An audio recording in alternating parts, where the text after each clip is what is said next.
Boo! Welcome to another session of the Wise Asylum. How are you this week? Hope you're doing well. Still having a mild winter, can't complain. It's all good. I like this climate change. I don't care what they say. But now then, Vlad, what's he doing? I think old Vlad there's gone a bit tapped. Why do I say that? Well, they've all got excited, haven't they, on this COP and this nonsense, and they want some new fandangled poets of the past. But Vlad's gone a bit crazy on the old impaling, I have to say. He's now started to impale all those poor 300,000 souls he's picked up as conscripts. Well, not conscripts, you know, as come and join old Vlad. And he's impaled them. So, he's no different than anybody else, is he? Let's be quite honest about it. He's doing exactly the same to his own, to the Russians, as these Johnny-come-latelys have been doing here and everywhere else. So I thought that was a bit odd. It's pretty clear now that Ukraine is a bit of a show. It's a load of old nonsense, and doesn't really matter what's going on. There's an agenda that we haven't quite sussed yet. Or maybe multiple agendas that we haven't quite sussed yet, but there's definitely more going on. It's totally controlled, contrived. It is theatre. And I think we can pretty much see where old Vlad sits in relation to his own. Never mind what he wants to do to everybody else. So I think that's a bit revealing, let's say. I mean, it's good, because now you can look at it as a joke. You know, how much money have they laundered since that kicked off? Whoa. You know, it's just quite ridiculous, isn't it, when you think about it. I don't know what they're up to with Poland, but they seem to be up to shenanigans. I don't think they like Poland. They're always up to shenanigans in Poland before they kick off something. It's quite sad, really. It is. Now then, what are you lot saying? And hello to everybody. So Liam says hello. Hello, Liam. Cos, hey up, lad. Hey up. Paul says, good evening, Sean and everybody. PY Music says, evening all. Alright, Paul. Debbie said, Deborah, you're on the face it. Now, I never tweet you off the Facebook. So either you did it yourself, or face it bandits have been at it again, because they totally control who can and can't. There's loads of people that say, we've all sent you a friend request about 25 times, and it never comes through. So it's the Facebook imps. More than likely 77 Brigade, Unit 8500, because they're the Facebook imps in your locality. Slipknot says, alright Sean, alright to everybody, how are you doing, Trevor? Jace, hello Jace, I'm glad you're on, because I tried to mess about with the, what you are, what do they call you? Mods, a moderator. And Ray had gone, somebody brand new that I'd never heard before in my life had appeared. So I kicked that off. No sign of Ray, just you. So I don't know what they're up to there, geezer. So that's interesting.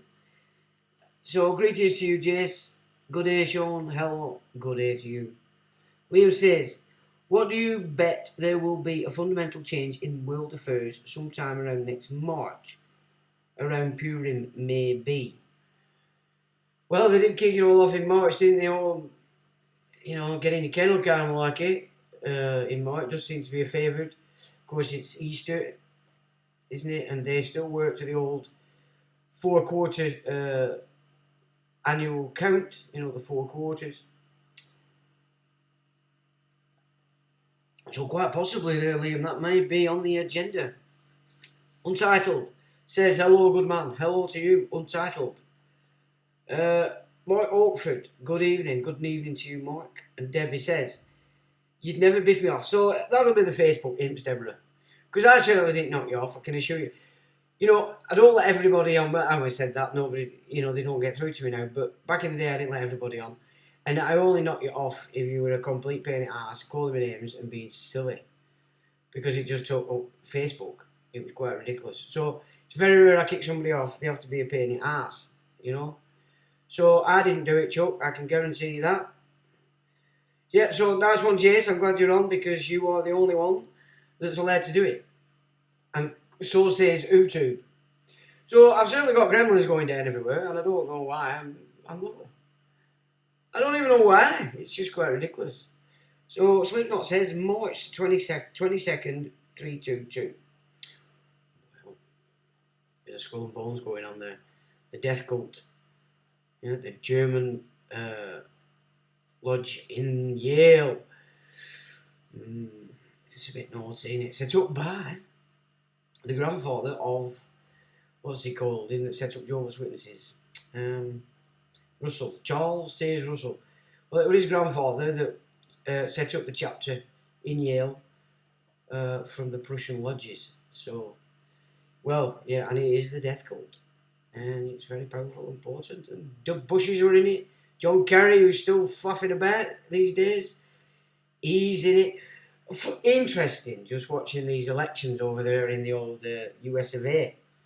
And so obviously for 6 months I've been watching these senators annihilate this leftist script quite well. I think there's a Kennedy in there, and now Geezer, he's alright. There's a couple of others, a young un. In fact, it could be, who's its son? Ron Paul's son, I think it is Ron Paul. He seems to be doing quite well. But then there's another one called Ted Cruz. Very slick, amenable, forthright, and he seems to do some kickers, that fella. But watching this stuff, who's being naughty? Oh, it's Ray. Oh, Ray says. How goes it, Ray? So I don't know whether you've been knocked off or not, buddy. Mind Race 13 YouTube gave me the option to choose an alias or to release it. It won't let me. So right, okay, I'll have a look at that afterwards. But that might have been then what I kicked off because I thought, what the hell was this? I've never seen this geezer before. So I'll see to that afterwards, Raymondo. So so I might have killed you. I might have shot you. Sorry about that. What were I saying? I can't even remember what I'm on about now. Who else is saying something? Right, so Undercover Ray, man of right, well, he's just explained himself fully. Looks like I've shot him. So, my bad. So, Jason's happy to do it. Nice one, mate. Moim. And a crying emoji. I understand that one. And a crying laughing, sorry. Slipknot says, yeah, we've done that one as well. Public notice, hello Sean and the Knowledge crew. Yeah, we are all members of the Wise Asylum here. Fully paid up, certified members of the Wise Asylum.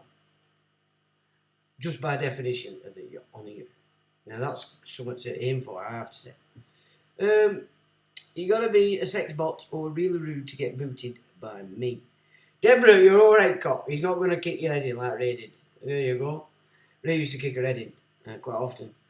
See where naughty. I'm a sexpot, not a bot. Deborah, you're at it already. Ooh, you're naughty. I don't know. Keep some more. Mind you, Ray can't. He can't tell you off. You'll be able to call him names. He won't be able to kick you off.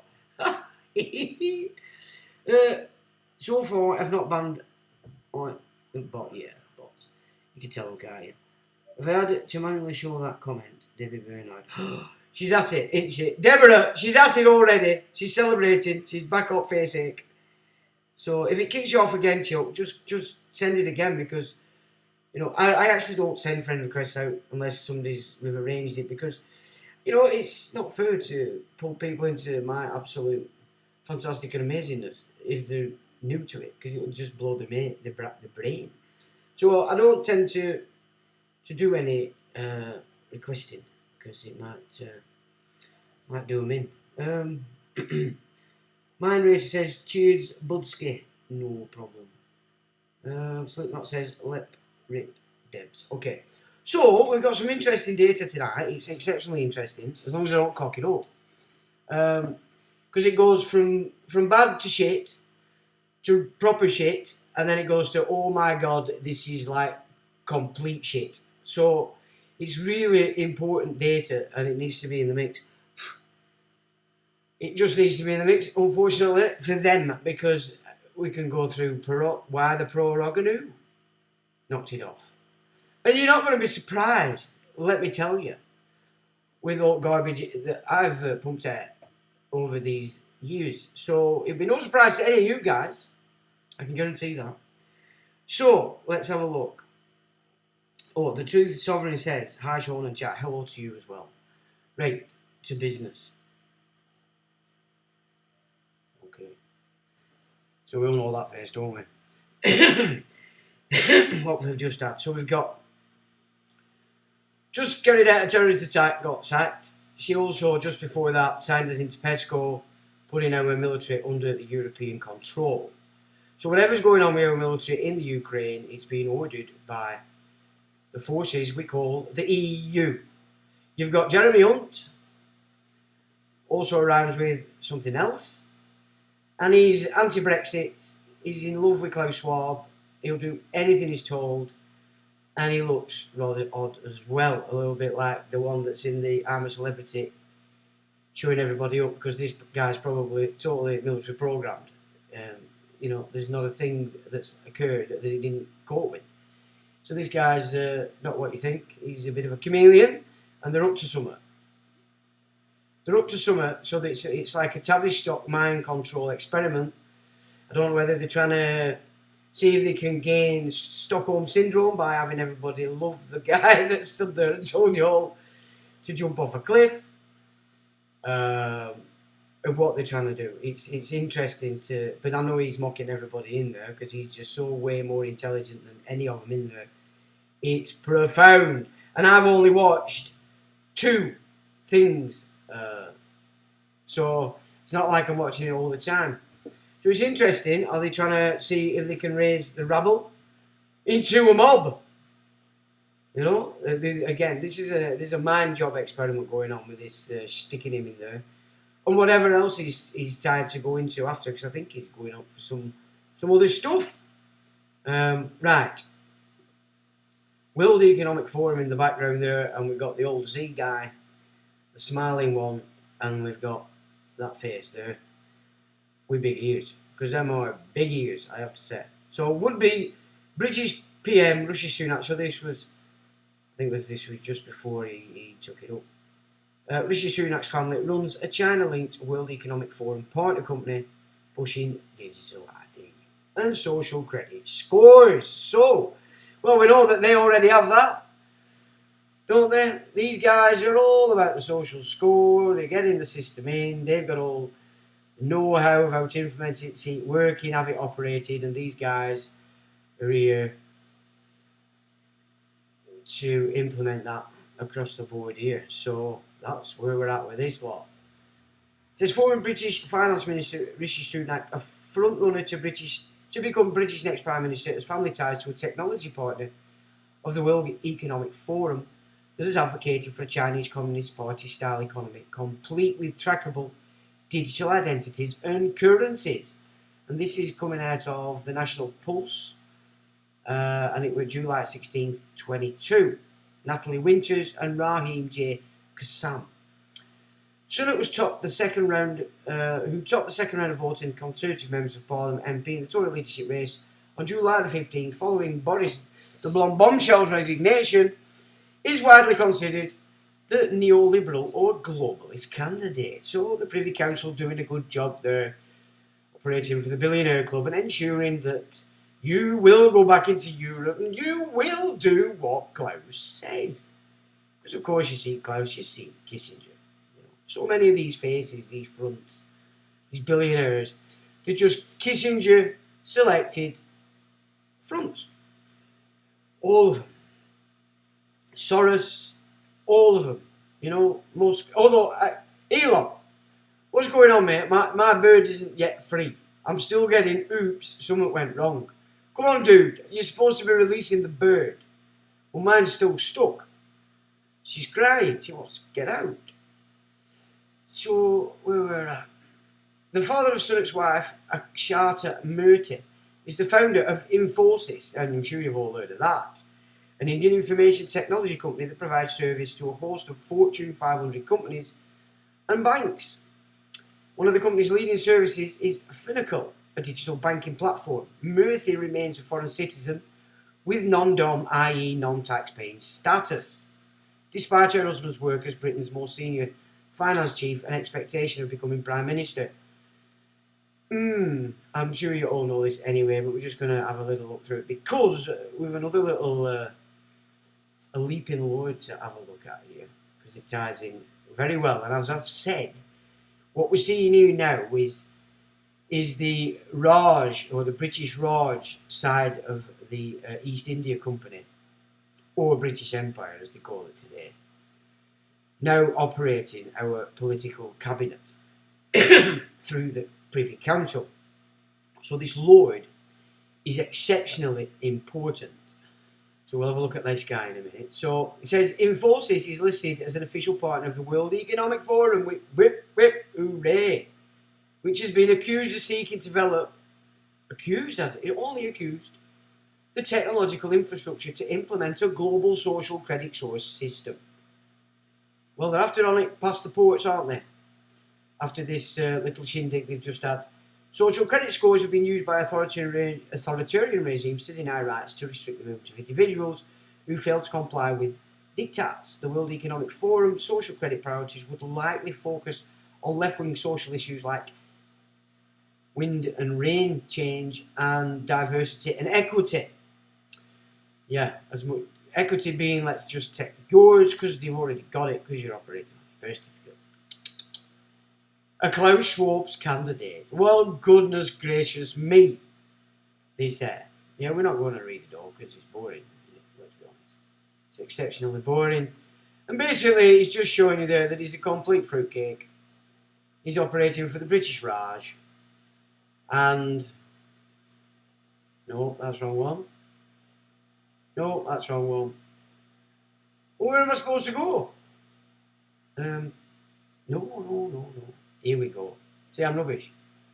Now I'm good again. Now, before the old book script kicked off, I spent about 3 months, and it did my head in, pulling together all the lords and their interests together. And just as I'd finished that and thought I could have rest, bang, the kennel came out. So, not that it mattered to me, of course, but it did to everybody else, which just meant I had free reign. Everywhere I went, it was great. So I'd put this together. So obviously, this can be updated as these interests change. Now, we're going to now look. So, a London School of Economics has a lot to do with this as well. But right now, we're looking at one particular lord, a leaping lord, Guardia. So he works over Sunak. So this guy's your chief Aruni. Let me just check with you that everything's groovy. Yeah. So he works over Rishi, on behalf of the Indian Raj side of the British East India Company and thus Empire, one can say with safety that Sunak Cabinet is being operated through Indian interests under the Privy Council. Now, of course, I've added that bit today. So, you know, it's like I say, I did this before the book script and it can be added to. But this is what I was trying to point out, and it was interesting even more so because I put these together on the basis that I wanted to show that so many of these Leeping lords had so much interest in the 5G platform, all this digital ID stuff that were going on before the book script. Lo and behold, did I not know. But also in putting this together first, once I did it, I could also, because I'd just gone through it all, recognise that so many of the same Leeping lords had massive interest in everything that were to follow from 220. So, you know, we look at Commons, well, we need to just look at the fact that the MPs are just there to do as they're told. It's the cabinet that's important, and it doesn't matter whether it's left or right, middle, sideways, or upside down. The cabinet itself operates for the Privy Council, and of course the Privy Council now, through and thanks to Tony Blair, getting all these on-shows in there and removing the 26 or 28 C of E bishops that did in the day stop a lot of nasty stuff coming in. So they've took over the Lords basically, they've put their own in, and that's what they've been doing since 97. And of course it's those Lords that are fully interested in big ways and beneficiaries of a lot of this stuff that's 5G, everything that's we've just looked at with Sunak, the digital platform, the social credit score platform that China intend to set across the entire world. So category 1, this is these interests. It says directorships. Director, Callison PLC, own and manage smart meters and other energy infrastructure assets. So this guy that's now running our cabinet on behalf of the Privy Council from the Indian side of the Raj is big into you having smart meters. He's also director Accord Healthcare, so he's big into the health. Director BGL Holdings Limited and chairman of its subsidiary Compare the Market Limited, interests as chairman Compare the Market Limited, ceased in 2019. His financial products price comparison and distribution, right? So he's already got a big stake in everything going online. Director UK Government Investments Limited. Now what's that? Yeah, UK Government Investments Limited, which we know is a private company anyway, so that's got no relationship to us whatsoever. I pretty much guarantee, apart from fleecing us. One way or another. Probably have outsourced providers going on somewhere in our state that under the bankruptcy modus operandi, the administrators are ensuring they get all the money and we get nothing. And now they've got to up the game. See the video made a couple of weeks ago about the tax take and just watch it. Financial advisor, Intus Pharmaceuticals Limited. There's always an advisor to the pharmaceuticals. Well, I don't see a doctor on there.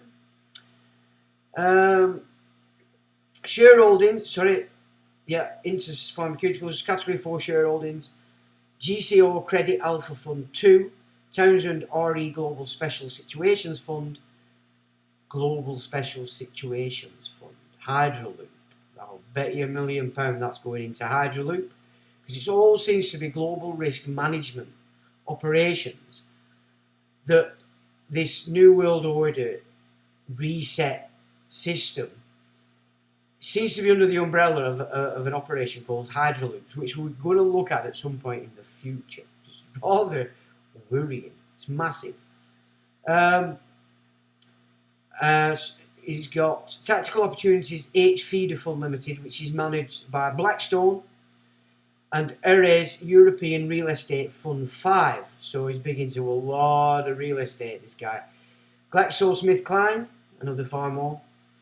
Ingenious Broadcasting, Triple Point Income VCT PLC. Ingenious Broadcasting, Octopus Titan VCT PLC. Beasley PLC, which is insurance. HSBC Holdings, Universal Banking, Johnson Matthey PLC, which is specialty chemicals. I'll bet. I wonder who's supplying these big pharmaceuticals he's advising. Morgan Sindall Group PLC, construction services. Royal Dutch Shell PLC, oil and gas. There's his tie to the East Indies. You don't need to look any further. AstraZeneca. I think that's the one that's been causing the most damage. Aviva PLC, so that's your insurance and pensions. BAE Systems. Blackstone Group LP, which is asset management. Blackstone Capital Partners, which is trusts, funds and similar financial entities. Blackstone Energy Partners. Blackstone Real Estate. Blackstone Real Estate Partners V2 LP. Blackstone Real Estate Partners Europe. Blackstone Real Estate Partners Europe again. Blackstone Real Estate Partners Asia. Blackstone Real Estate Debt Strategies. And Blackstone Tactical Opportunities Fund. So this guy's a big boy fixed into the East India companies. BP PLC Oil and Gas. Clearant European Direct Lending Fund, number 1 LP. Compass Group PLC. So a compass is definitely Masonic and relates to the measure of the heavens, whereas the square is it measures the land, the plane, as it were. So there you've got a bit of an insight there. Down in renewables, EIS Fund Tranche, Frogmore Real Estate, Glencore PLC, that's mining. Yeah, commodities distribution and trading, so that's more than likely shipping. Howden Joinery, oh, Ingenious Broadcasting. There's 2 of them. Lloyd's Banking Group, National Grid. Now then, see, he's got their fingers and little paws in everything that's fleecing our nation under this corporate bankruptcy system. Osprey Solar Limited, Prudential, Puma VCT9 PLC, which is equity investments instruments. Puma VC10 PLC, equity investment instruments. And Puma VCT12 equity investment instruments again. Tate and Lyle, this guy's massive. This prior's probably a committee of 300, in my opinion. So it looks like the committee. So our nation is now being operated and administered via the Indian side of things. It's no wonder all our steel and industries all went over to the East India branch over there in India. The Go Ahead Group PLC, and that's train and bus service operators. Vodafone, oh, that's the monster behind it all. Verizon, Mobius, Income and Growth. PJT Partners, that's an investment bank. Now, Category 5 land and property, residential properties in London, SE1, and London HA6, from which rental income is received, category 10, non-financial interests. Panel member, Sir Oliver Letwin, review of build-out rates, and that's interest ceased in 2019. Oh, I bet he did. They were getting ready for 2020, and all these other investments that he's going to make a fortune. Prime Minister's appointed member, UK-India CEO Forum. So that would have been Theresa May, maybe. I can't remember when Boris got in. Boris. No, it would have either been May or Boris who chose him as that. Member of Vice Chancellor's Circle of Advisors for India. Advisor Advantage Schools Trust, so he's into schools. Category 10, non-financial interest. Member at Memorial Gates Council. Trustee, British Asian Trust. Member of UK Advisory Board, Federation of Indian Chambers of Commerce and Industry. Member of Advisory Board, City Hindus Network. Member, Young Global Leaders Endowment Fund, Capital Campaign Committee. So, if you remember, Common Purpose are part of that Global Leaders thing that they launched with Blur. So there we go. So that's one big honky, that fella. Lord Guardia, okay, and he's running this cabinet through Sunak. So he's obviously wanting us back in Europe because otherwise they wouldn't have put Jeremy Hunt in there. So we can see the Privy Council power over this nation now, while we're under bankruptcy, is being operated from the Indian Raj side of the empire. What say you to that, people? Because I'll tell you what, I think that's pretty crap. So, just a minute, before I go there, we have another Leeping Lord to look at in a minute. So this is quite an interesting data bank. So you just go to bottom of the page and it gives you all the alphabets right down and it'll take you to all the lords on alphabetical order. I'm not sure as who we're going to be looking at, but that gets rather sinister. But before that, and this will tie us into that, the Royal Tribunal of False Judgment pushing Noahide, right? And this was put together by a guy called Israel Zeus, who I met, well, communicated with for probably a full year. He put out some extremely interesting data, and we communicated, like I said, for a year, and then it disappeared. And the degree to which this guy was naming families and putting him into who's who of which tech was astonishing, and he was under some serious problems at the time, and I'm not talking about just, no name calling. This guy were running for his life, okay, and I haven't heard from him since then, and this is probably 2018 time.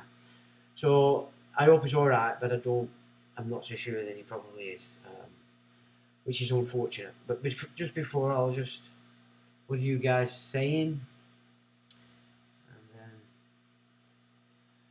so we've done the sex pot.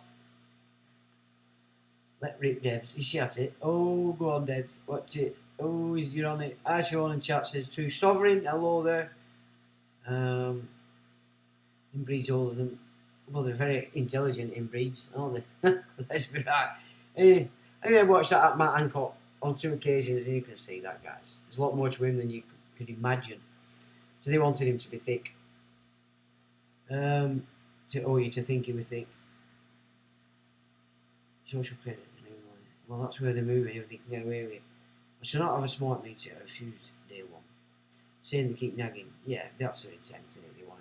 They want to get in everybody. See, this is why they're building up this idea that they can just come into your home because you've got a meter.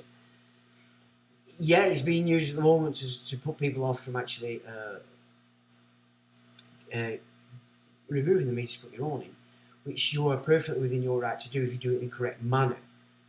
And the correct manner would be you would you send a communication, a notice to them, registered, letting them know that you're removing the meters, and that you give them 28 days to come and retrieve the property. Then, if after the 28 days they don't, then you will dispose of it. So if you put that into a letter, you're informing them you're doing business correctly.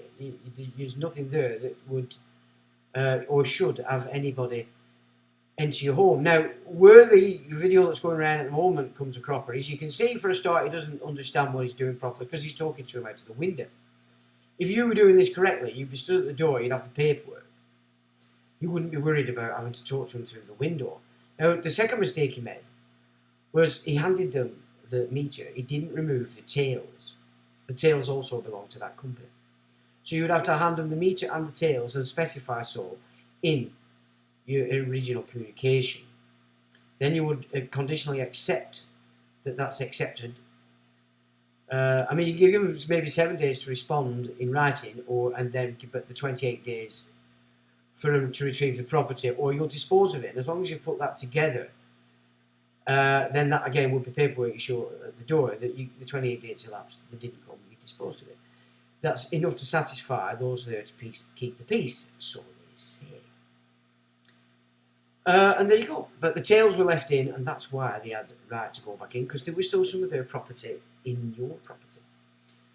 But of course, you can't mess about with that kind of stuff. You would have to do it correctly, which is why I don't go on about it much, because if you understand that it's a prepaid system, then you understand that these formats are correct.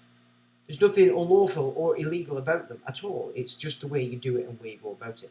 And then, more importantly, how you handle yourself at the door, even when they come to pick up their property. So, Untitled, looking forward to Hydraloop and global risk management. Well, I'll tell you, that is some serious eye-level trust that they're shoving things in at a real high level, and it's the embassies that it appears to be its main sort of outer circle, or maybe first call outer circle level of command. It's interesting, but worrying at the same time. And you'll be quite surprised that when you do enter that, quite a lot of these folk that are running around at the moment claiming to be on your side, giving you great help, doing great speeches, etc., especially through the book script, you're going to find that are nothing of the sort. The depth of this game that's being played in relation to idle loops is massive, and the amount of people that you're going to be so shocked are actually operating for it, it's beyond belief. And it's going to take a while. I'll probably introduce it in segments because it's just huge. And again, it's data that needs to be known. It needs to be understood by folks, without a doubt. So yeah, I'm looking forward to that as well, actually. Look into the Kadori family, the Dangor family. Yeah, well, we've done a video where we actually played the woman that brought that to our attention, or the book rather. She's bringing a book to our attention on just those families. So we have actually covered that in a previous video. Every 4 months or so they phone up and try, do they? Yeah, just ignore them. This will block them once it calls. Right to do with me too. Well, you need to know what you're doing, and you need to have somebody. I mean, it's not illegal to fit your own, but it's illegal for you to ply your trade in anybody else's. Or that's what the statutes were. Whether they've changed or not again, I don't know, because I don't give legal advice, but I do study the nonsense. So it's not about advice if I'm ever speaking in those terms. It's just about presenting what is actually in the mix for the jurisdiction. It's everybody's different. Everybody has their own way, their own mindset, their own understanding, grasp on certain words used, phrases used. It's this I've come to understand, which is why it's difficult for you to actually teach somebody to do it, because you've got to teach it within their own paradigm for them to have any hope of success if they're going to a court. And success is always going to be gained dependent upon how confident you are in what it is you're doing. So if you're going there confident, then you're going to come across as confident. If you're not so sure what you're doing, because of course what somebody's giving you is contrary to what you think you know or do know, then you're not going to be confident in it, and it would be quite a waste of time. You're doing that. But so this I've learned in recent times, that it's always better operating, if you can, within the paradigm you already understand, and maybe just alter a few particular terms, the language slightly. But in general, I would think that's probably going to work better. Right, so Roman Rota. Let's get back to this. And it's not. What is it not? Why has it not done it? It's so stupid that it doesn't actually do it. Okay.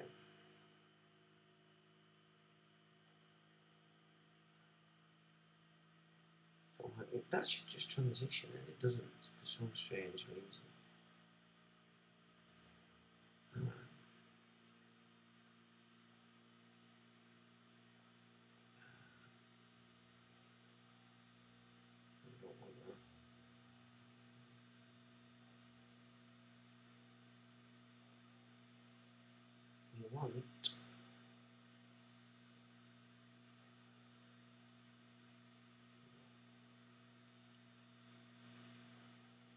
Okay, we're back on.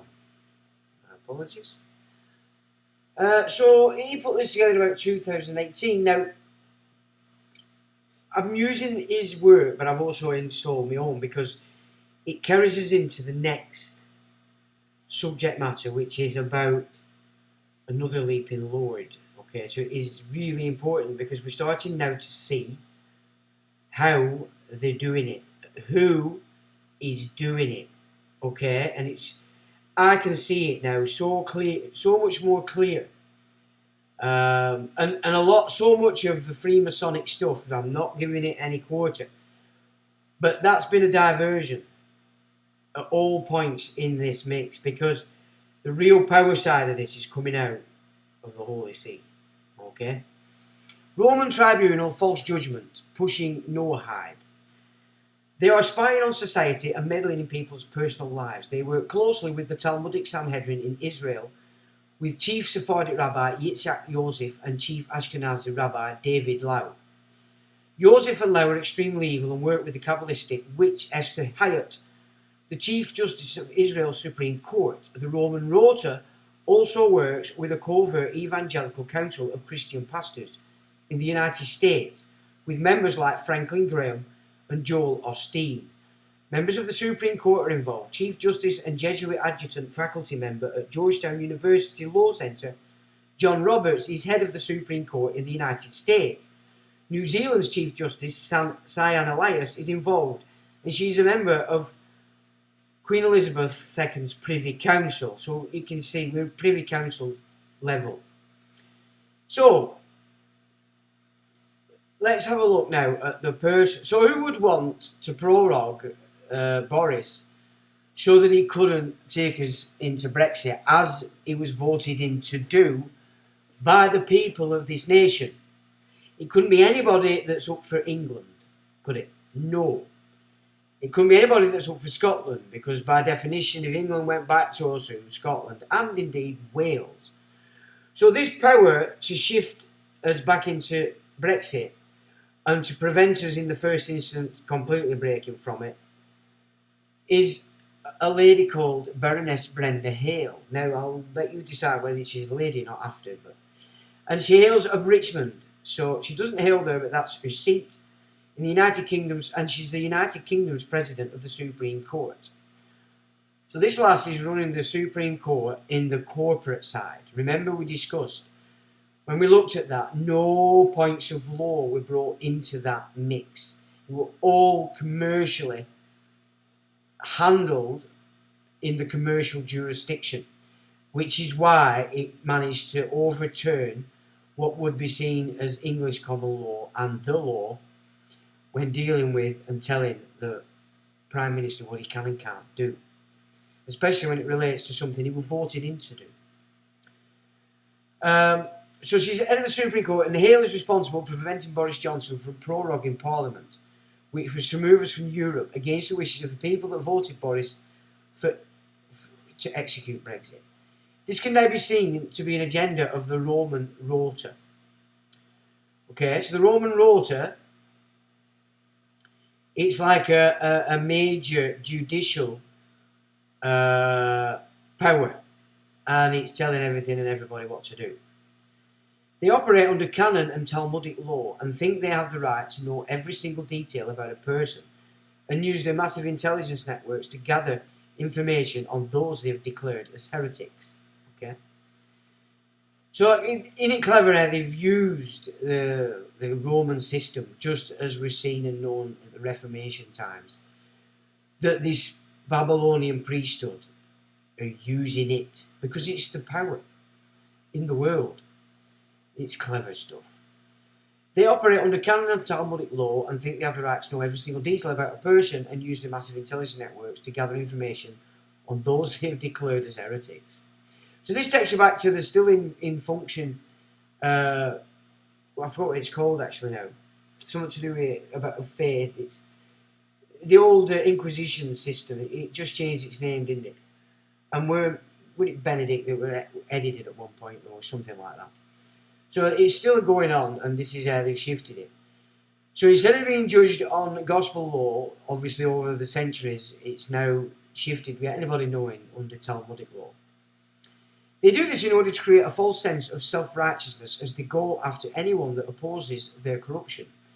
They're completely corrupt psychopaths filled with self-righteousness that falsely accuse and condemn innocent people which oppose their corruption. Members of the Roman Rota and Supreme Courts are professional liars that are extremely ruthless and conniving. They are also false accusers and lying hypocrites and involved in framing the victims and getting paid to do it. They torture innocent people and then laugh about it. They are completely sadistic. Now, Rota. So we're looking at the Rotary Club. Okay. No, okay, I'm not saying if your grandma's in Rotary Club. But the Rotary Club is a global network and it fronts this part of the priesthood and offers out the law. So this is So Freemasonry does invite the 21st degree Prussian knight, no hard judge. Through the Catholic system, they're doing it through the Roman rota. Okay, because none of us had a clue that the Talmud had took it over. Canon Talmudic and Sharia law systems are the same concept and used for condemnation of anyone who opposes their fascist regimes. If a person gets condemned under their secret courts, they issue them finance persecution, which often leads to death or imprisonment. Persecution is often through the use of electronic weapons or directed energy weapons, well, that is today. And he put a lot out about these systems and who actually controls them. I think that's probably why they knocked him off. They're involved in all torture of innocent people. Persecution is also carried out by paid members of secret societies. And the one that the police run is, the Yanks call it gang stalking, but it's actually just a massive network of informers that they've managed to call inside, obviously, to get out and go into prison. So that also is run through the secret societies, the anarchists, all these so-called guys that think they're free. You're all connected. Mainly here to the Masonic networks and the Jesuit networks. And that's where your control is coming from. The United States is currently under canon and Talmudic jurisdiction, which is why most Supreme Court justices are Roman Catholic or Jewish. All Supreme Court justices are trained in either canon law or Talmudic law. The British Crown manages Talmudic law, which is covertly taught in law schools like Yale and Harvard, which were issued by the British Crown. The royal family run Talmudic law in the United States and use it to persecute those they have declared as outlaws. The word rota, so it's mimicking the common law, the old common custom that England was set up on. And of course that transferred to the United States. So they mix the two jurisdictions and we haven't got a clue until you do. The word rota means a wheel or a rotary. The Theodoli family oversee the Roman rota and have a wheel on their coat of arms. The Odescalchi family are heavily involved in canon law, and in the 19th century the Jesuit priest Carlo Odescalchi was the auditor of the Sacra Rota Romana. Cardinal Benedetto Erba Ocellini was a canon priest. Now, another thing and reason why I brought in the Rotary Club is because I don't know whether you've heard of a guy, an Italian guy called, I couldn't remember his name last time. It's on tip of my tongue. So when he came out, and I will remember it at some point, and I'll mention it, but when he came out at the beginning, he was saying that the Rotary Club was behind the 9/11 attacks. And he meant it, because that's what he went on about for at least the first year. Because he were on the run from them. He were a DJ, and he operated all over the world as a DJ. And he came out and he gave a lot of data, which you tend to do. A bit like I did when I'd left the mystery school. You're full of data, you need to get it out somewhere. So I could recognise that he were actually operating on that sort of, the angst characteristic. So I took on board a lot of what he said. And he was very adamant that the Rotary Club was behind. So what that means is that the network that is the Rotary Club was the means by which they could actually set it up and carry it out, and then hide it afterwards. Yeah, and then from that they set up these wars. So that is very important, that the Rotary Club is understood at its higher level as to what it actually is. Today's Prince Carlo Odescalchi has been made Rome's top judge because he's a psychopath with an extreme god complex. Scalchi refers to scales, a common symbol used for judicial systems. The Giustiniani family married with the Odescalchi family, and Guisto means good or just, like justice. They're false justice, though, of course, and we're going to have a look at this with some diagrams that I've put in, some images. The Odescalchi and Pallavicini families manage covert weapon systems like HARP, CERN, electronic weapons, and satellite radio weaponry. Now, I spoke often of the Pallavicini. They're a Holy See family, and they operate for the foreign heirs. And they were behind the House Stanley that put the Tudors on the throne here. And they were also the financiers of Elizabeth I to build up a navy to go and pirate the Spanish galleons that were pulling all the gold and silver out of South America. So that, we've looked at Palestine, so you all must be aware that Palestine are a very important family as relates to these isles. It was Breakspear up until the Stanleys were raised to power as the kingmakers, but the Breakspears left these isles in a power manner and went over to China. And so this is going back 1400s, maybe even end of the 1300s. So that was the power play we've explored. So it's no surprise to get Pallavicini in this mix. So they operate or manage covert weapon systems like ARP, CERN, electronic weapons and satellite radio weaponry. Maurice Monnier is pro-dean of the Roman Rota today. Monnier is similar to the Italian word moneta, which means money. So he's in a money wheel. These false judges involved in murder and persecution are paid very well to ruin the lives of people. This group is involved in ordering the persecution of hundreds of thousands and murder of tens of thousands of people. I mean, this plays out. Trump, it's all Catholic when you get into the back of it, isn't it? You know, it's Trump's, it's the same. They all attend these yearly annual Catholic, because it's way above Catholic, it's this height of stuff. They're all playing for this same network, all of them. You know, they're all operating for it. So if we look at these images, you've got, so if you get back into probably Roman language to law and what we see as the Bible, the old term was phas, and that meant God's law, and jus meant man's law. And phas, it says that which is right or just in the sight of God, which is the Creator God, we would say, that Genesis 1, as opposed to the God that formed the garden and the idea of the human in the garden. Yeah. So we're back. It shows again there's a distinction. As distinguished from just, which more frequently refers to that which is right in respect of man-made law. So just is man-made law, phas is Genesis 1, which is very limited.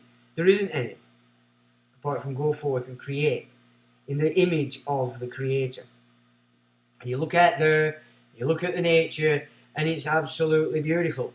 So obviously it was created with love. You know, so, you know, Creator says, in love, if you're doing that, you're with me. If you're not, you're hiding behind all these instruments, you're on just, which just is law, the Latin word for law or right, and just is canon law, a rule within the Roman Catholic Church. But it's Holy See law, let's be quite honest about it, you know. So that there has introduced us to Baroness Brenda Hale of Richmond, the woman behind the preventing of Boris carrying out what he was voted in to do, was to take us to Brexit. And now, again, because we've gone through the Indian Raj side of things, you've got the other Lord, Leeping Lord, ensuring that what Truss did, which has put us one step back into Europe under PESCO, and our military is now doing what the EU tells it, and also creating a terrorist attack that we or the UK government could become responsible for. And we investigated the movements of all the assets of the Vatican being pulled into the Vatican Bank, did we not, in September?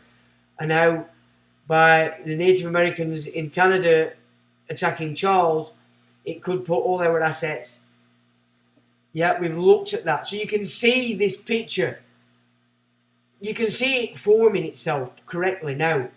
And, you know, you're not tied off on the diversions of, everything's Masonic. You know, everything's not necessarily Masonic, because the Masonic lodges are made up in general of Protestant men. They have no idea they've been co-opted from a long, long time ago. You know, 1700s, when it became an aristocratic cult-like system, as opposed to just a guild of well-versed builders. So, you know, we've looked at that. So now we'll have another look at this. What's that? Oh yeah. Right, I'm in tune with what I was supposed to be doing.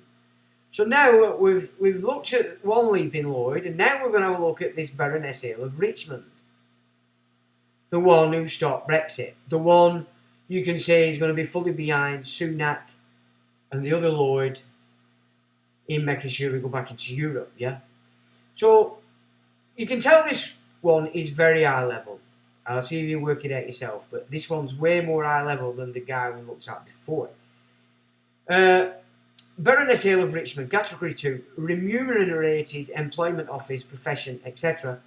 No permanent judge. Non-permanent judge. Court of Final Appeal in Hong Kong, and President of the Supreme Court of the UK. Hale stopped Boris from... I've added this today. From proroguing Parliament's removals from Europe as determined by the people of the British Isles.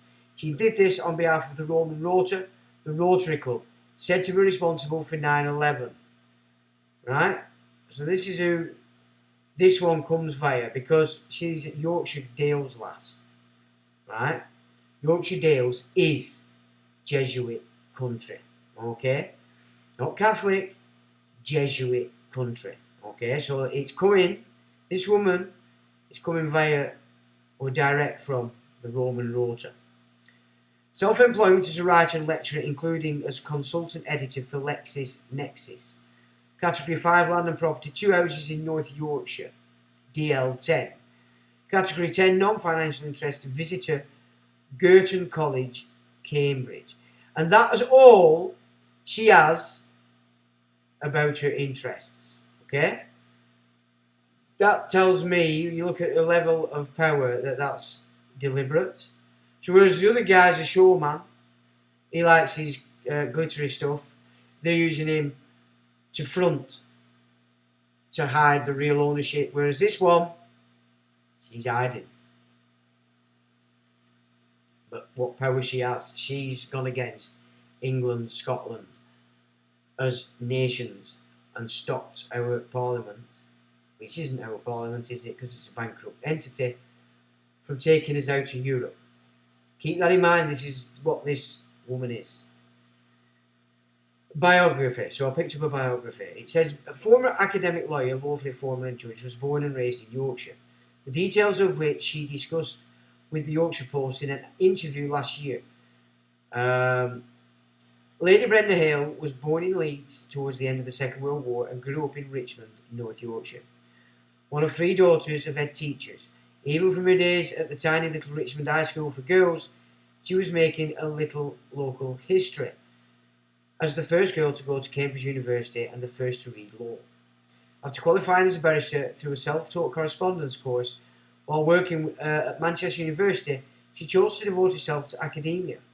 But her work there was of such note, she says, it brought me to the attention of the Lord Chancellor, and she was tapped on the shoulder to become a judge. Alright? This girl's serious bloodline.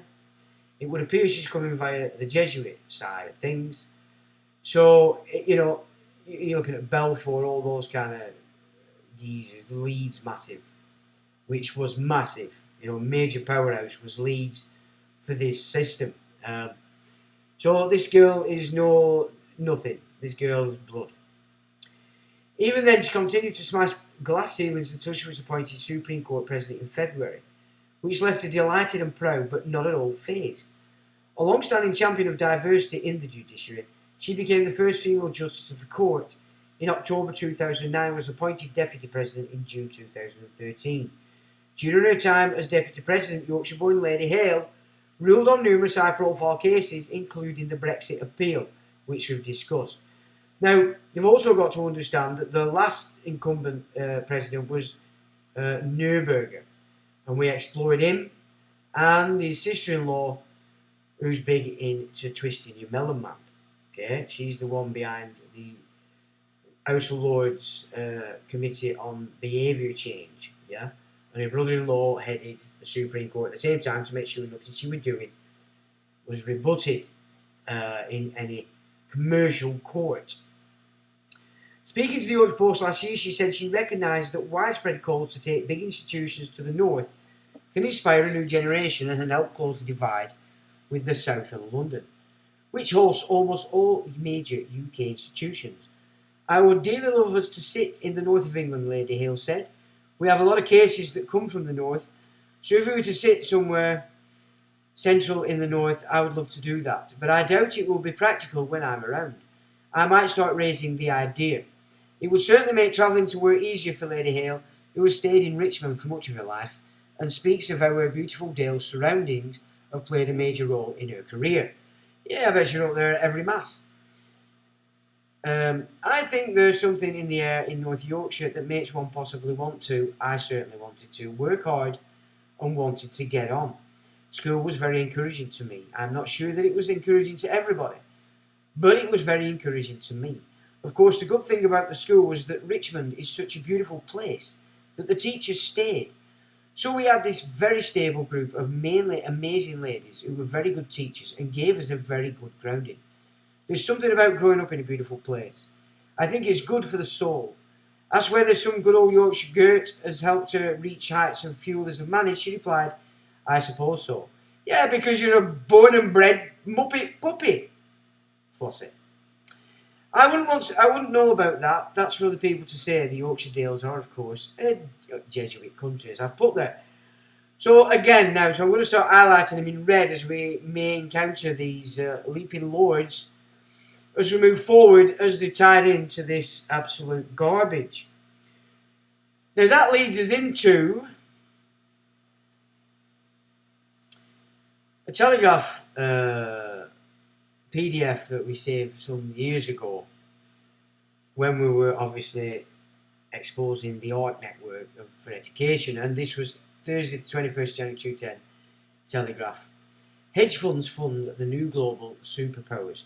Now it's interesting that we get an insight into a certain personnel here, and this is way back in 2010 or 2008. Oh look, published 2008, right? So this is crash time. So obviously everybody wanted to know what the hell had gone on. So here we get to the core of it. You know, a second actual, let me just say, it was by Robert Preston, 27th of Jan 2008. You know, a second extract from this provocative new book, Who Runs Britain, Robert Preston asks whether the new masters of the universe should be using their talents to save the world rather than making themselves even richer. To find where true power and super riches lie in modern Britain, go to the thickets of the hedge funds. In January 2007, 261 billion of hedge fund money was managed from London by 72 firms that each control more than 1 billion. That's still nothing on compared to a taxpayer own 916 billion, guys, we give in.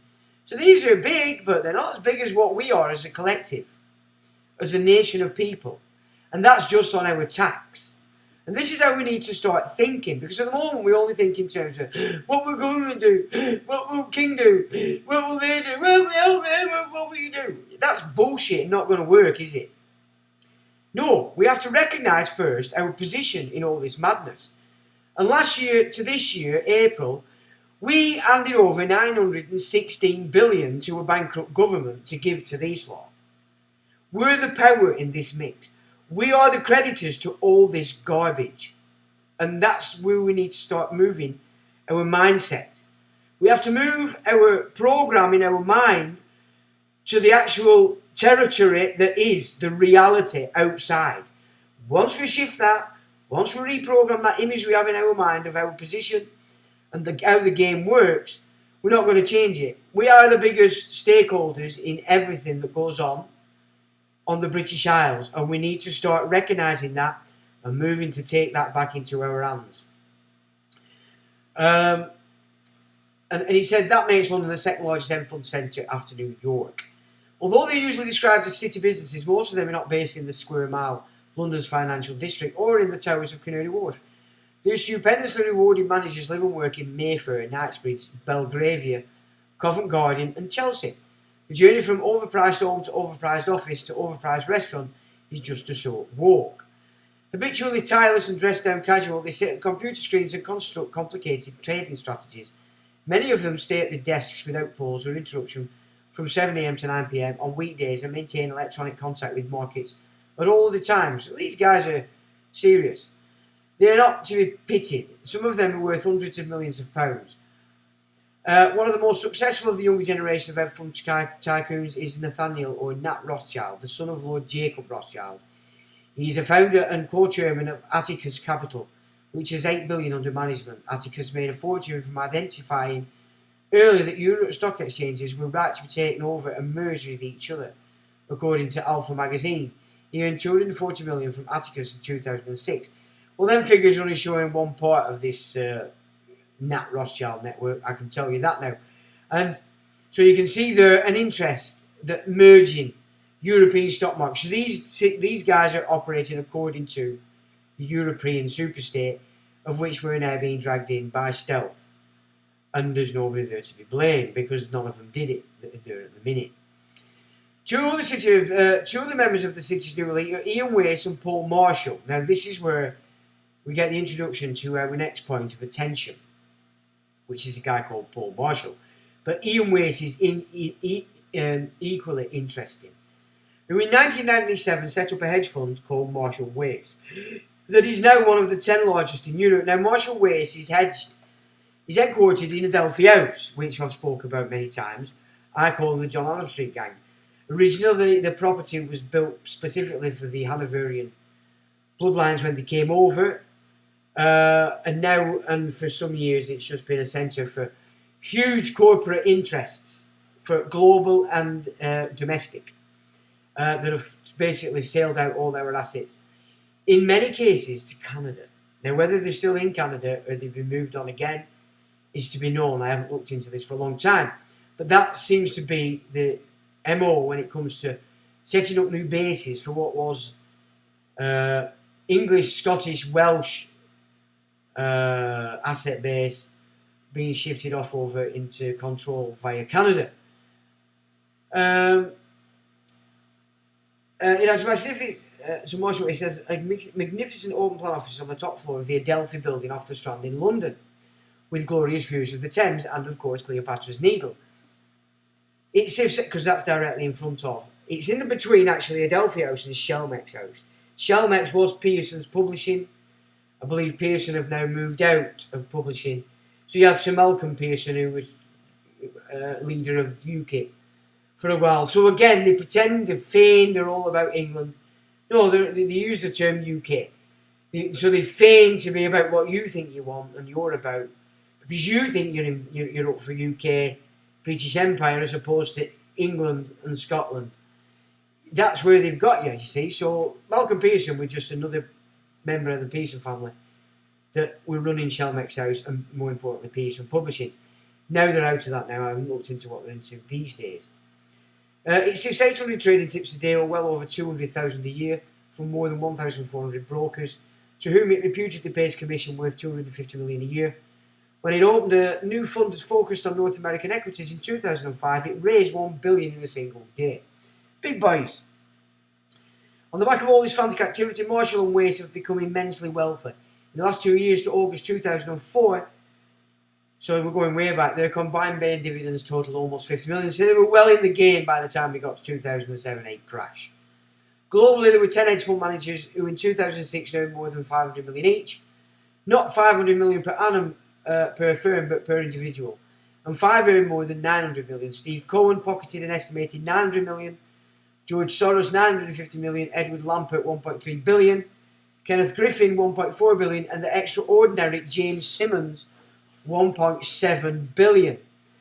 So these are the billionaire clubs that we've said are running through the Privy Council, the cabinet in this nation, regardless of which political party is that cabinet. It's the cabinet. That's all they have to control.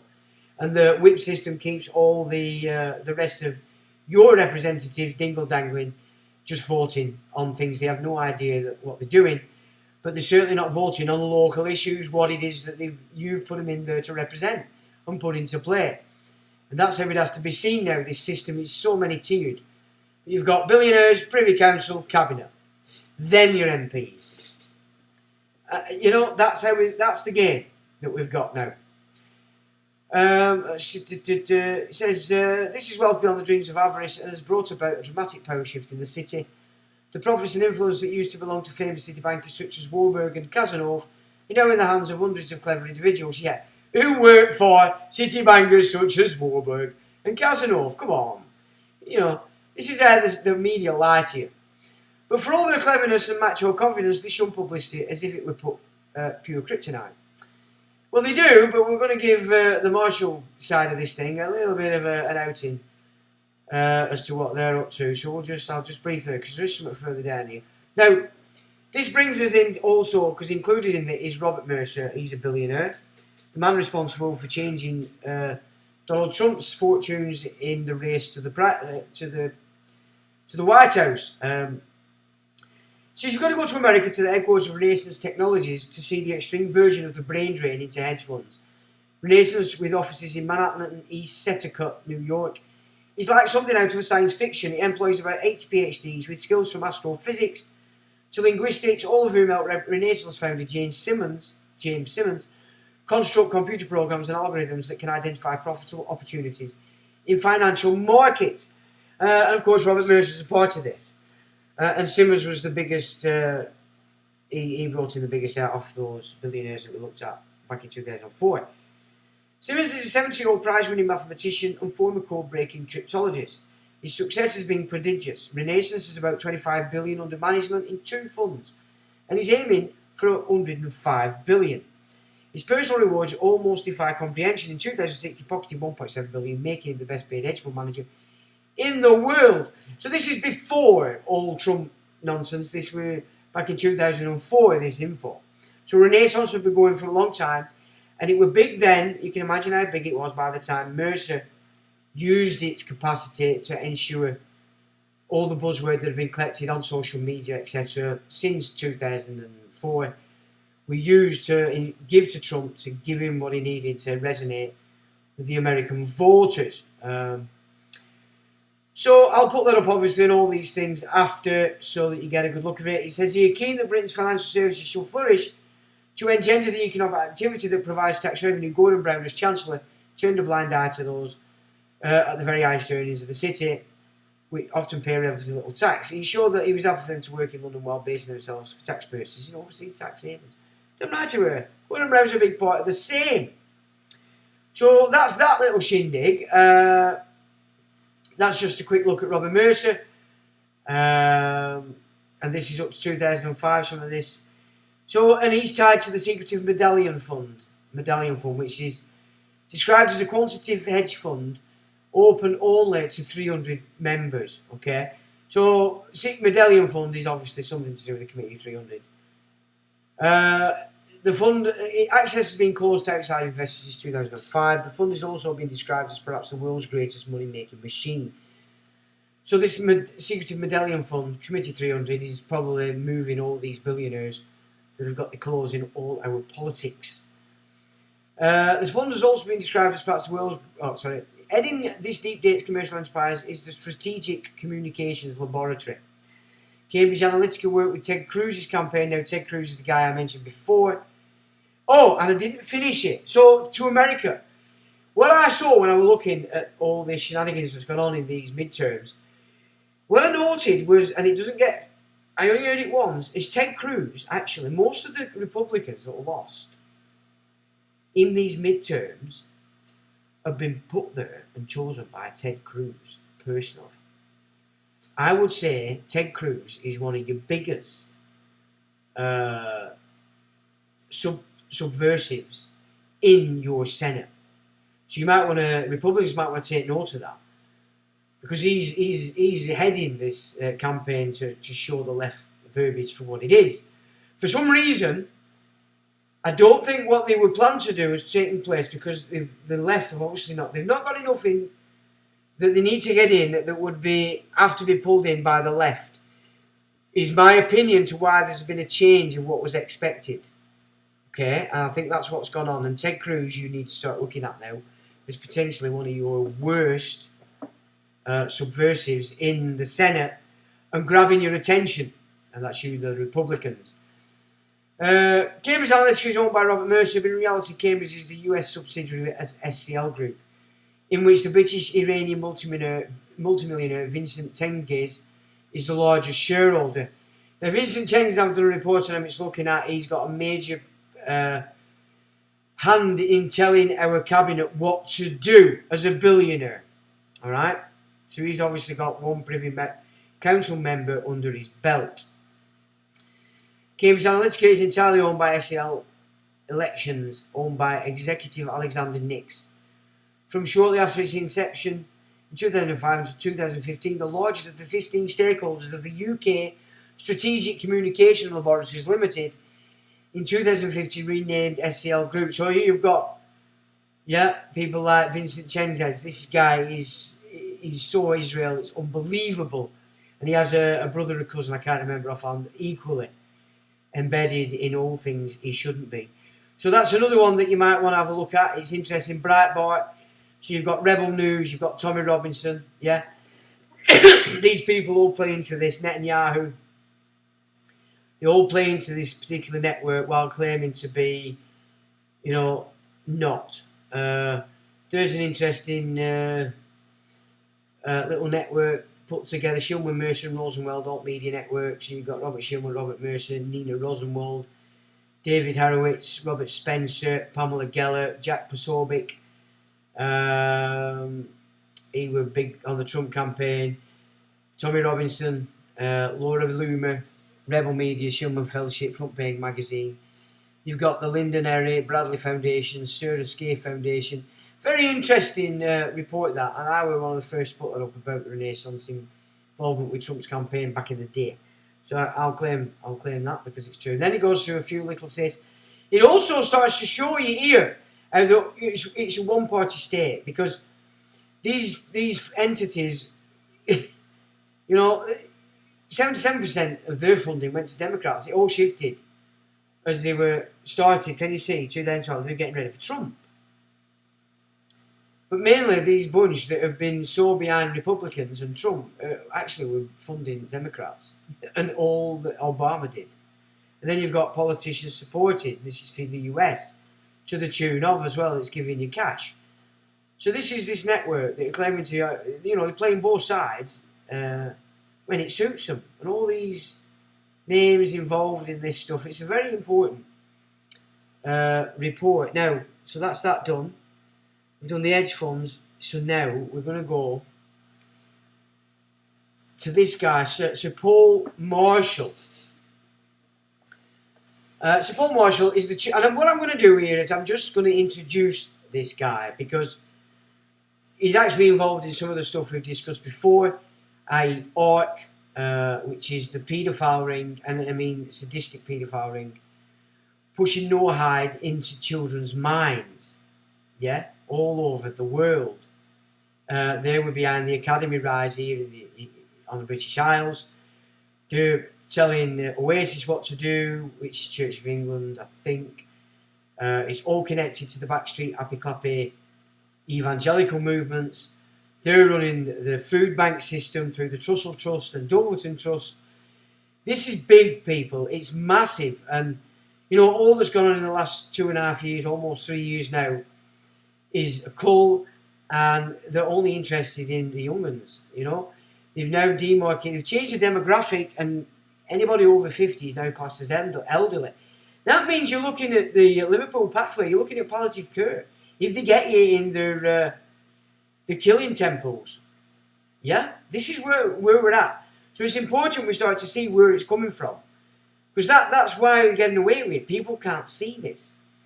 Sir Paul Marshall is the chairman and CIO of Marshall Wace, a hedge fund. He's also the chairman of ARC Schools, a chain of 40 academies, and founder of the Education Policy Institute and of the Marshall Institute of Philanthropy and Social Entrepreneurship.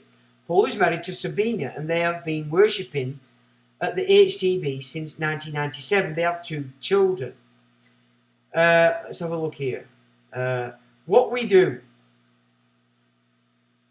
I mean, they even use the right terminology. Church plants, right? So not only are they programming your children, not only are they grooming them for paedophile rings, because they're also dictating who is inside the children's internet platforms as mentors that even you as mother and father are not aware of, and you can't find out. And the teacher in the classroom is also not in the know as to who your offspring are speaking to in those networks. We've exposed a couple of them back in the day. I've got one that's still up called Moodle. In fact, I've mentioned it, so I will put that up to give you an insight. And what we found were that all these platforms that are running these internal platforms were essentially at your local university. Here in Lancashire, it all went back to Lancaster University. So basically what you're looking at is they've got Intel hubs set up and they're surrounded by universities. The same is being employed with industrial estates. They're Intel hubs and then they get everybody to move their enterprise there, and that covers it. This is how they're doing it, folks. Church plants. Our aim is to partner with dioceses to help plant resource churches and hundreds of other churches and sites in key town cities and areas of high deprivation across the UK. But what they're actually, these are your no-hides. Okay? Alpha, same thing. Alpha was the start, pushing into the Church of England, setting up these happy-clappy backstreet satanic churches, and then amalgamating them under this new Church of England mantle, because the Church of England is now Vatican II. And we've looked at Vatican II, have we not? And we've now looked at the Rota. That's what's running the law that's being pushed out everywhere under the No-Hide platform. In line with the C of E strategy for growth, which Church of England, CRT works with dioceses to plant resource churches, church plants that will become hubs for resourcing and planting within their diocese, using a model of church planting that has grown out of HTB's experience of church planting activity over the last 30 years. And that's due to Alpha. Yeah, so this is not a CRT modus operandi. This is an advancement of the Alpha course that's been going on for 30 years, at least, and more. Since 1985, HTB has helped initiate over 100 church plants, including St Peter's, Brighton, Preston's Minster and Gas Street, Birmingham. Anglican churches, often facing closure, have been restored. Yeah, they've nicked them. Now they're all no-hide programming centres. Yeah? Oasis. All these happy backstreet, happy clappies. In 2021, we partnered with several different dioceses to launch 21 church plants across the UK. Yeah? You see deprivation. And there's a map of where they're operational all over. Yeah? This is what's going. This is the no-hide. You see this stuff nowadays? You see now, anything Francis, it's Pope Francis, it's all no-hide. That's what, Masonry, it's no-hide. Knights of Malta, no-hide. Everything is pushing. And this is an insight into how they're doing it. Ark is all over the world. Yeah? And of course, I did a report of UK High Court Judges Bible for implementers. So the UK High Court Judges, now these commercial ones. So this is Lord Baroness Hale, she's on for operating this Bible. And that's a very interesting read. That is what they're doing. That's how they see you now when you ever come before them in a commercial court. That's your new Bible. And it ain't the Torah or the Gospels. It's the Talmud. It's the Zohar. It's Kabbalah. Yeah? You know, Tucker Carlson, keep an eye out when you're watching him. He's got a Kabbalah strand on his left arm. So now you can start to see Ted Cruz, Donald Trump, Tucker, the proponents of that we are the right and we can't stand you, the left, and they undermine them well because the left are based on fruit bat. So it's not hard to undermine them. You've got Jordan Peterson. Now, I can't say that he's going to move to this Zionist thing, but I would guess he is. The other guy, the young lad that tears them apart in the universities, again, this is what you're seeing in this. This is how it's showing itself. And it all goes back to the Roman Rota. Yeah? Interesting. So the Babylonian priesthood, they've got everything. They've got Israel under the wraps. They've got Islam under the wraps. They've got Christianity under the wraps. They've got all the Protestant bunches and branches under the wraps. Freemasonry under the wraps. Knights of Malta, Jesuits, Knights of St. Columba, Knights of St. John of Jerusalem. Can you see? This is what the last monarch installed while you weren't looking. You know, this is how important this stuff is. So that's as far as I want to go on looking at data. So I'll not bore you with that because I don't want to bore you. It's important data. But I have got some images that we can look at in relation to this Paul Marshall Ark just a further insight into the connections and how it connects to Epstein. I haven't yet gone through how it connects to the Dutra affair, but we'll do that as we come and bring forward this guy Paul Marshall, okay, because he's an important player at current, and he's in a lot of things. So I'm going to come back to you guys and we'll see whether that made sense to you or not. I hope it did. I've looked at them. Don't trust them northern folk. Hey, Deborah, you're bad. We are the originals still, or there's originals still mixed amongst us.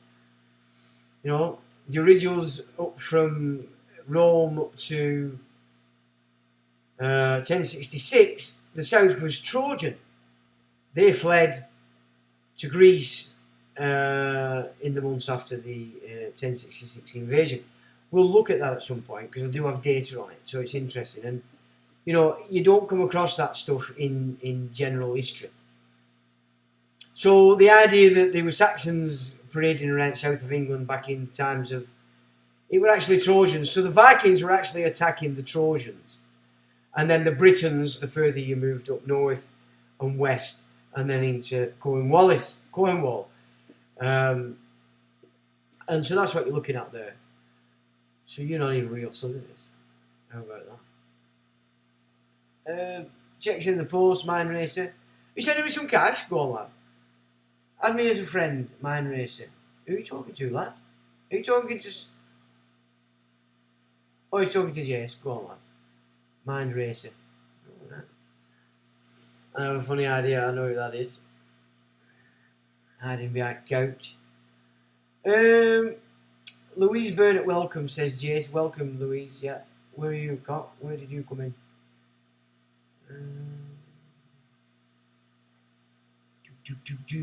Asset control, maybe Russia. Vladivostok, close to China. Asset control, maybe Russia. Well, to me, what they're going to do is they'll appropriate certain parts of the world, the elites that have set up there, that have got control there for whatever else is coming under its wing.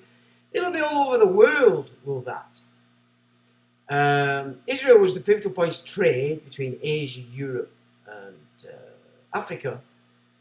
It'll all come into play in that sense. I don't think we actually know where the real Jerusalem is going to be yet. It's either the one that Stalin set up that's still there.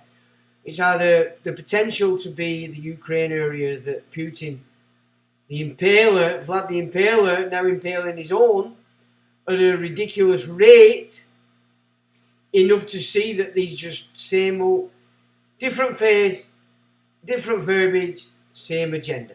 Same old agenda. All his Atom says, evening, good evening to you. So they'll have it all over in different places, you know what I'm saying? That's how it's going to work.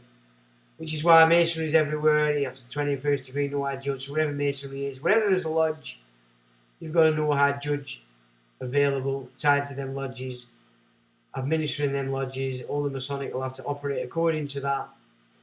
Same with the Jesuits, they're operating to the same. It's all, you can see the picture without the kerfuffle. You know, without having to get into aliens. We don't have to get that far because we need to see terra firma, what it is that's going on, and how do we recognise that we are the creditors in this system. We are. Not these Johnny Come-Laters, we are. But we need to recognise it and start to become masters of our own inheritance here. Because we're paying them tax. It doesn't work without our tax. 916 billion. None of them hedge funds are earning that. We are by far the greatest creditors. And that pans out for every nation. 2 wings, 1 bird, exactly. Nigel Farage involved in the network. Of course he is. Big time. I mean, now we're going on about that donkeys years ago. I mean, yeah, the clues to the title, UK Independence Party. Yeah, UK is bankrupt. It's a bankrupt realm that's dragged both Scotland and England into that realm under the Acts of Union, so it has access to our assets. And the company, United Kingdom Corporation, so government is also bankrupt. So no surprise there then. The new king has brought in a better welfare system. It's welfare. LFX. Huh? Yeah, well, they want everybody on. They want you on that universal credit. We discussed that also in one of the other live streams, how that incorporates into why they're doing what they're doing. I'm a member of the No Doorstep Clapping Party. That's a good idea. I couldn't believe it. I mean, I used to go out deliberately in my car when it was time to clap, and I'd abuse them. I'd shout at them. Hey, you fucking Brendan chimps, what the fuck? And they'd look at me like that. Right, happy to clap. And I just thought, what has this world come to? Where am I? Beam me up, Scotty. Oh, it's like, what the and relax. So, okay, salvation for the nation. Yeah, we need to recognise we are the creditors. This machine doesn't work until if we stop paying them tax. It's that easy. Another church organisation says untitled. Hi and Andrew. There you go. Sorry, you've put a gap in there, the old channel. Send them a DSI. Yeah. I have catch on tomorrow, Andrew. No problem, Andrew. You've missed some interesting stuff. Are the pics in the background? Janice Sean, lol. In the channel pillow with all the CNI symbol. No, my dear, what they are? Who said that? All these atom. Right. So there were a time when we were refurbing nightclubs. And up in Lancashire and in Blackburn, there were a real famous nightclub called the Cavendish. And that were kicked off in the 60s. But it were well known, and everybody just called it Cav. They did change names to it a couple of times, like Peppermint Place in the 80s. Real posh club it were. I mean, you love going in the 80s. You could dress up. And then it went back to Cav, I think, and then it went to Utopia. And I have to say, I used that place a lot in the 90s. It was an amazing club. And the Blackburn Massive, but everybody came from all over to that, especially Friday nights, because Saturday night were club night, of course. But Friday nights were like a local let's have it, because it was the same kind of thing. It was brilliant. And they had a black DJ on who was just stupendous. I can't remember his name. We did actually at some point work together. I was going to try and get him promoted in South Africa, because I had some contacts over there that we were going to set up some kind of DJ network going over there. So I went into him. He was a brilliant guy. Vince, he was called. That's his name, Vince. He was a brilliant DJ. And he served us all everything we wanted on a Friday night at the Cav, or Utopia. Nobody called it Utopia. Everybody called it the Cav. Now, when that shut, it was shut for a while, and I ended up going in there to refurb it, and it turned into the Heaven and Hell. So those images, these pictures, they're unpainted. They're unpainted, these. They were all over at club, these Greek gods. And I thought, I just can't not. I have to take them with me. And so that reminds me of the good days in the 1990s. So no, there's nothing satanic about them at all. The Greek gods, and that's it. I don't know whether you can see it for in them, but they know the Greek gods from nightclub. And I love them. I'm a climate refugee. Oh yeah. Oh. Well, that's very naughty. The world is a stage to be, or the beauty is played by a Greek. Yep, in it all. Evening all, a bit late, says Wayne. It's no problem, Wayne, we'll let you off. What's that emoji saying? Are you sweating? No problem. Andrew says, Rubber Dinghy Rapids, Gary. Send Gary a type and a voucher for manicure. What? Prince Francesco Massimo and his wife play the Pope and his sister. What do you mean? Oh, you got something going on there, Truth is Sovereign. What are you saying there? Are you saying that that's what's really going on? Famous nightclub in Harrogate called Carrington's was infamous for a reason. I don't think I've ever been there, Mucker. We did do a lot of travelling. And of course, sometimes we did travelling and we'd started early, so we didn't have a clue where we were, what time it were. It was just coach. Oh, look, cold, club. Hey! And then out, club, knackered, home. So we didn't actually always know where we were. To be fair. What's your surfboard? I do like a bit of surfing. I've not done it for donkey's years. Cornwall, September. Amazing. Just scary though. There's big monsters in that sea and they surface all the time. It's yeah. Richard Branson is King William Alexander of Holland. Okay, where have you got this from? Edward de Kent is Jacob de Rothschild. Rubber Dinghy Rapids, chickens with ears. Okay, Europe Rails play these roles. Well, I don't know. It wouldn't surprise me. What they've got away with, and what they get away with every day is just quite phenomenal. So it would not surprise me in the slightest. So I now have to shut this off and go to. We'll have a look at some shindigs. So this Paul Marshall fella. I have to do this, don't I? So if you look at this, what this guy were, he's called Paul Roderick Clucas Marshall. And he's one of the founders of Absolute Return for Kids, which is a paedophile network. And this guy is into some big stuff. Like programs, like academies, St. Paul's Theological Centre, Every Child a Change, Trust Standards Boards for Alternative Investment, Education Policy Institute, and on. He's big into he wants your kids. He's all about your little flea bags, this one. He's just into so many things, it's ridiculous. And you're not going to be able to see these properly, are you? So I don't know if I do that. Can you see it a bit better? I can't, I don't know what you're seeing, you see.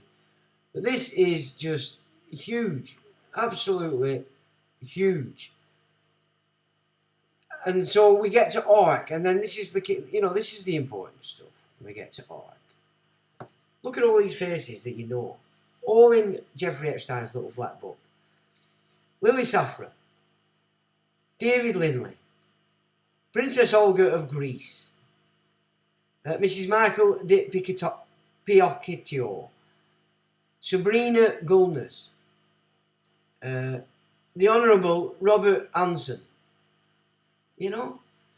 Alan Jones and Jeremy and Deborah, Alan and Deborah Jones, I don't know who they are.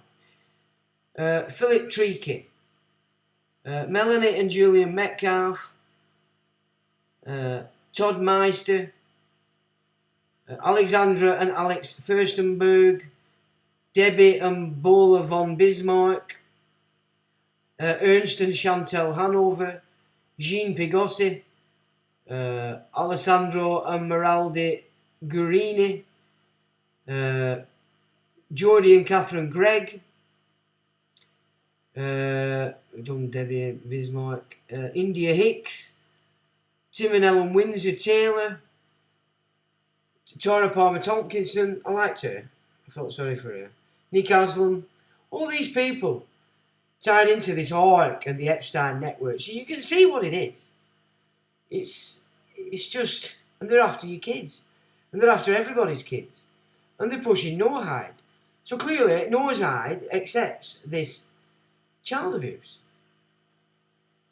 And then of course spiritual Zionism, which is the description of what the Noahide actually is. Yeah, I mean, look at it. And this is WikiNoah, godfearers.org, a platform to share original research on how the illusion of faith among the nations could be viewed from the traditional Judaic perspective, promoting spiritual Zionism, while combating extreme fanatics like Islamists. So, the Zionists are not fanatics, just the Islamists. Like Islamists, but also Islamophobia, anti-Semitism, and all forms of bigotry, which go against biblical principles. We love the religious devotion that many faiths exhibit, and only hope that we all renounce anti-Judaism, which is the root of all anti-Semitism. Well, I'm sorry, mate, it's actually Babylonianism, and it's got nothing to do with Semitism. The priesthood we're talking about. Founded in 2006 by observant Noahites and Jews under the auspices of the Nascent Sanhedrin Project. So this is directed as the Sanhedrin, the Nascent Sanhedrin Project. Noahism is not religion nor a belief system. It's simply the secular system of civil ethics as described by Judaism. Noahism is the idea that there are 7 ethical principles that mankind needs to uphold. This is called the Raybone Covenant. Anyone who promotes the rule of law and rejects theft, rejects murder, rejects lewdness, rejects cruelty to animals, rejects religious charlatanry, and rejects idolization of material objects, is in the Noahide movement. Now, of course, I found out today I was incorrect. There's not only 360 odd sub-laws, there's over 600. now. So they've made it bigger. They've given themselves even more power. And it's like, don't do this, you can do that, you can't do that, yeah. It's all that. So forget this, it's just 7 look pretty normal laws, you know. The words used in the Targum on Kelios to refer to such people as Maslumai, and in Hebrew, Meshulamim, meaning those in covenant with G, a line, and D, so they can't even say God because they know it's not the real one. Please read through God-fearers and the identity of the Sabians for more information. Oh my goodness. Those Meshulamim who decided to observe these laws because they are part of Judaism's oral Torah, which is Talmud, revealed at Mount Sinai, are called Ma'amimim. If they take an oath, Brit of fealty in front of 3 Jews to do Tivala, according to the system established by the Shazal, when the Jubilee was in effect before 135 CE. However, some people have been recognized by the Israeli rabbinate as Chassadeh Umos Hawam, apparently without those critical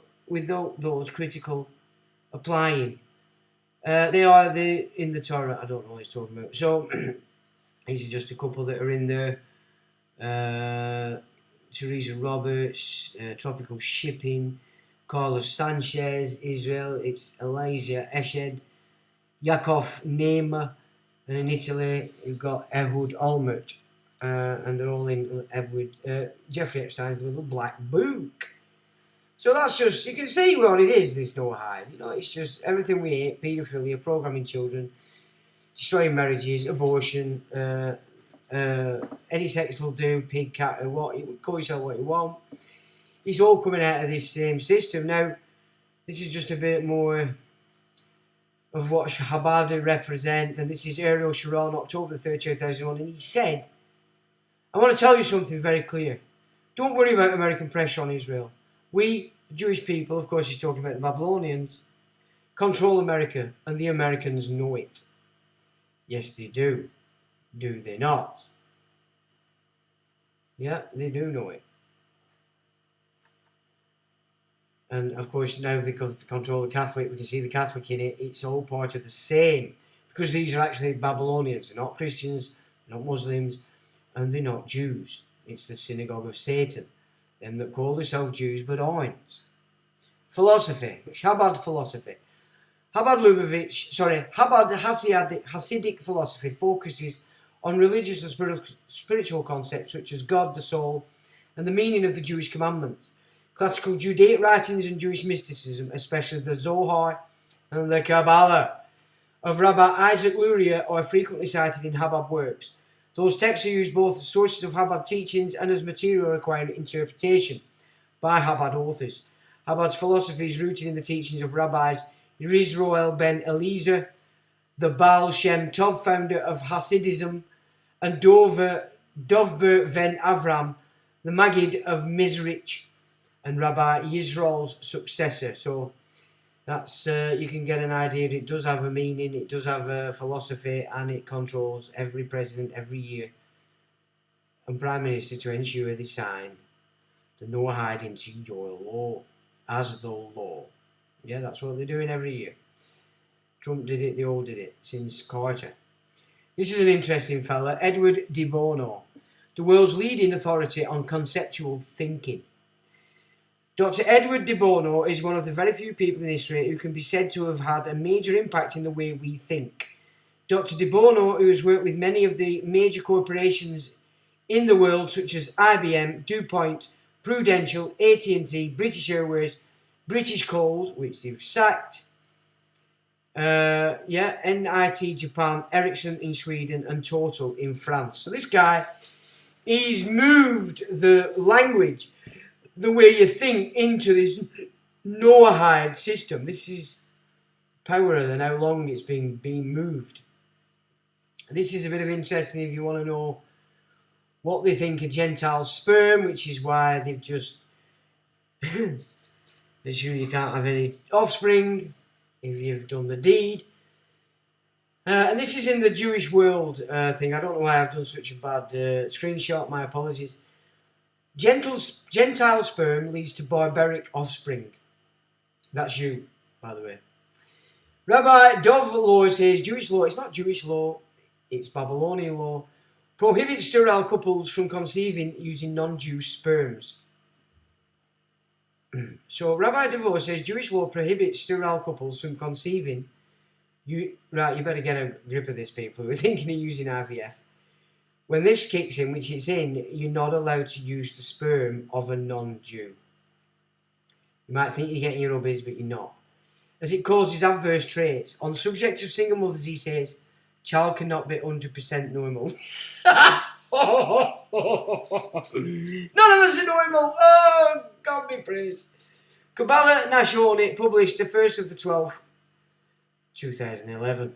Now then, do you remember I mentioned the term immolate on one of the live streams? I said it was important because that's what they're saying. But before we get to that, I just want to give you this one.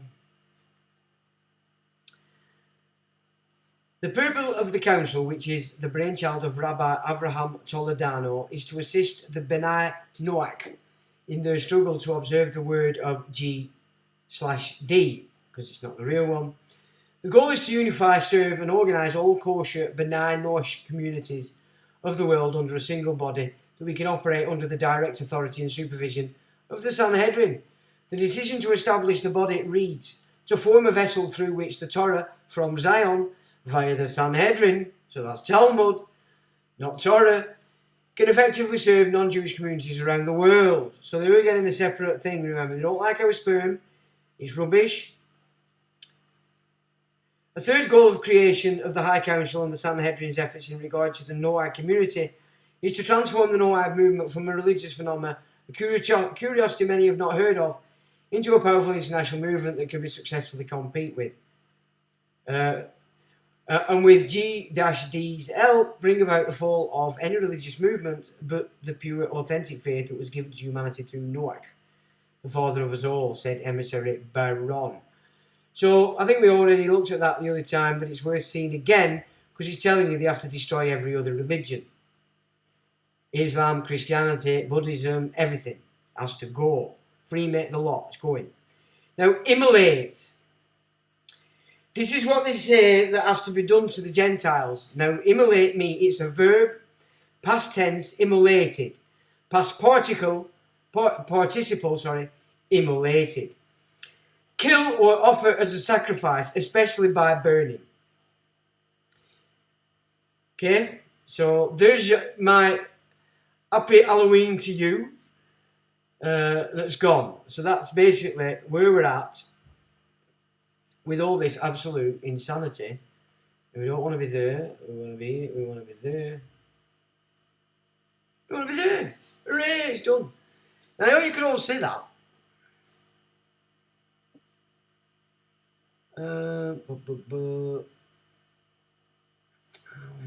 It's when we can't send the dinghy pilots back home. ECHU, European Covenant on Human Rights, is the problem. That's why we've no longer got control of our borders. We've incorporated the airports. We've incorporated the docks. All our ports are now under corporate control. Nothing is under the nation as a state. Everything's being carried out by outsourced providers. However, the original agencies in government, like Department of Transport, etc., Department for Work and Department for Health and Social Welfare, I think it was called, they still exist. That's why we need to look at them for any and all correspondences to start to pull this apart and put it back into our nation state, because, you know, they're not going to change, guys. You know they're not going to change. There's no intention of changing it because they're making a fortune and telling us all what to do and getting you all off to jump off the cliff like lemons. It's working. It's working a damn treat. No mushroom influence. Who's on the mushrooms? Who's on the shrooms? Admit to it now. I've got a platinum coil inserted. The platinum. I'll take that. That's rude. I'll take Deborah's being rude as usual. Provide proof and we'll go from there, dude. Right, also, you're having a bit of a chinwag, that's fine, I don't mind. Right, so here we go. What about that diatribe? Huh? I mean, I'm vexed. Still. I've been vexed now for about a month. It's not doing me any good. I might have to go, I'm not going to see a doctor no, when I'm over 50. I'm now classed as elderly. You'd have me on an end-of-life pathway within 5 minutes. I'm sure they'd give me a few extra doses. I won't get the 29 hours that we're allowed. I don't think. So there we go. So there endeth the session from the Wise Asylum on the 20th of November. As we head up to that jolly month of December. Well, we can all act stupid and get pissed. Wear fancy clothes, put trees in our house, lights all over the shop, and be merry. So it's coming, it's on its way. So folks, I'll say thank you very much for taking part and just listening to me blabber on. I hope you got something from it. I think there's some exceptionally important data in there, and it might be enough to make some shorts. So I have only one thing to say to you folks, and I have to say it again, and that is, till the next time.